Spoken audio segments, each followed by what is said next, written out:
யாராச்சும் வந்து நம்மக்கிட்ட அவங்க எவ்வளோ சேலரி வாங்குறாங்க அப்படிங்கிற விஷயத்த சொன்னாங்கன்னா நாம் அதை கேட்டு அப்படிங்களா ரொம்ப சந்தோஷம் அப்படி சொல்லிட்டு மூவ் ஆயிடுங்க. அதை விட்டு உனக்கா அவ்வளோவா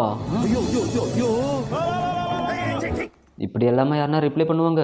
சரி கேட்குறாங்களே சொல்லி நம்ம சேலரி யாருக்கு என்ன சொன்னோம்னா ரொம்ப கம்மி அவ்வளோதானே வாங்குற, உன் எக்ஸ்பீரியன்ஸ் இருக்கிறவங்களாம் எங்கேயோ போயிட்டான், நீ இன்னும் இதை வாங்கி நீ இந்த ஆஃபீஸில் உட்காந்துக்கிற அப்படி சொல்லி அது வேற வாங்குற சேலரியை சாட்டிஸ்ஃபைடாக வாங்கின சந்தோஷமாக இருந்த நம்மளையே சடனாக ஒரு மன உளைச்சலுக்கு உள்ளாகிடுவானுங்க.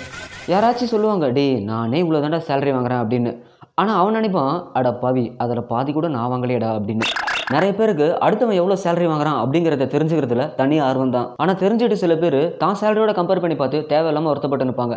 அதனால தான் ஆஃபீஸில் அன்அஃபிஷியலாக சேலரிலாம் டிஸ்கஸ் பண்ணிக்காதீங்க சொல்கிறாங்க. ஒரு ஆஃபீஸில் அர்ஜென்ட்டாக நீடு இருக்கும்போது வெறும் 2 வருஷம் எக்ஸ்பீரியன்ஸ் இருக்க ஒரு எம்ப்ளாயை அதிக சேலரி விட்டு உள்ளே எடுக்கிறாங்க.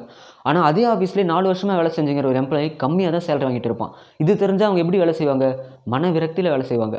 இந்த கம்பெனி நமக்கு என்ன பண்ணுச்சு அப்படி சொல்லி திட்டிகிட்டே வேலை செய்வாங்க. ஆல்ரெடி கடும் கோவத்தில் இருக்க அவரை மேனேஜ்மெண்ட்லேருந்து கூப்பிட்டு நீங்கள் குவாலிட்டி நல்லா மெயின்டைன் பண்ணியிருக்கீங்க, கிளைண்ட் அப்ரிசியேஷன்லாம் வாங்கியிருக்கீங்க சூப்பர்னு சொல்லி பாராட்டி கம்பெனி லோகோ போட்ட ஒரு பேக் ஒன்று பரிசாக தருவாங்க.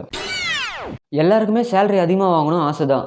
ஆனால் நம்ம ஃபேமிலி எக்ஸ்பென்சஸ் நோட்டீஸ் பண்ணி அந்த தேவையை ஃபுல்ஃபில் பண்ணுறதுக்காக நம்ம ஸ்டெப் எடுத்தோம்னா அதில் ஒரு சாட்டிஸ்ஃபேக்ஷன் இருக்கும்.